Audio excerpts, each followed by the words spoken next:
దేవునికి స్తోత్రం. మీ అందరికీ వందనాలు. ఈరోజు దేవుని వాక్యం ఎఫెసీయులకు రాసిన పత్రిక 6వ అధ్యాయం 11వ వచనము. మీరు అపవాది తంత్రములను ఎదిరించుటకు శక్తిమంతులగునట్లు దేవుడిచ్చు సర్వాంగ కవచమును ధరించుకొనుడి అనుంది.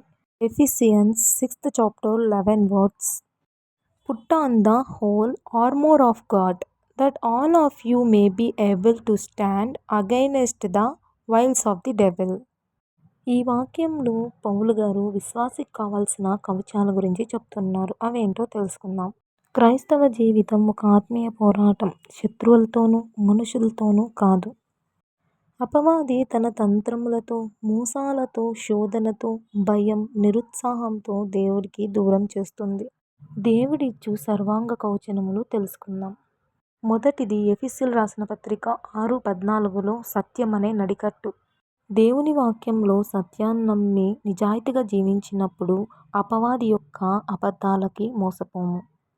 రెండవది ఎఫెసీయులు 6:14 నీతి అనే మైమరుపు. అంటే దేవునికి విధేయులై జీవించినప్పుడు మన ఆత్మీయ జీవితం భద్రంగా ఉంటుంది.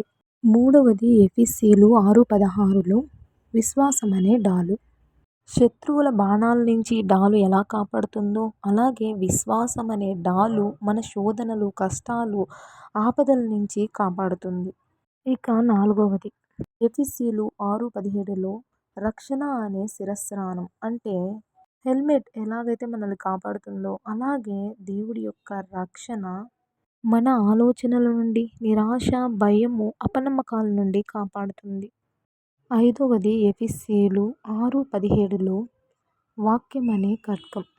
ఖడ్గము యుద్ధంలో ఎలాగైతే దాడి చేయడానికి మొదట ఉపయోగిస్తామో అలాగే వాక్యం అనే ఖడ్గం మనము ధ్యానించి, చదివించి, జీవితంలో ఆచరించినప్పుడు అపవాది శోధనలను, అబద్ధాలను జయించగలము. అరణ్యంలో ప్రభువారు అపవాది చేత శోధింపబడినప్పుడు వాక్యం అనే ఖడ్గంతోనే జయించాడు అపవాదిని. ఇక ఆరవది చివరిది ఎఫెసీయులు 6:15 పాదములకు సమాధానం అనే సువార్తనైనను సిద్ధ మనస్సు అనే జోడును తొడుక్కొని నిలవబడుడి అనుంది. దేవునితో సమాధానంతో ఉండి ఎల్లప్పుడూ మనం సువార్త ప్రకటించే వారంగా ఉండాలి. జీవితంలో ఎలాంటి పరిస్థితుల్లో అయినా స్థిరంగా నిలబడాలి. ఈ 5 సర్వాంగ కవచములను ధరించుకోవడానికి దేవుని ప్రార్థిద్దాం. పరమ తండ్రి అయిన దేవా, వందనాలు ప్రభువా. ఈ వాక్యం ద్వారా మాతో మాట్లాడిన విధానం బట్టి కృతజ్ఞతలు తండ్రి.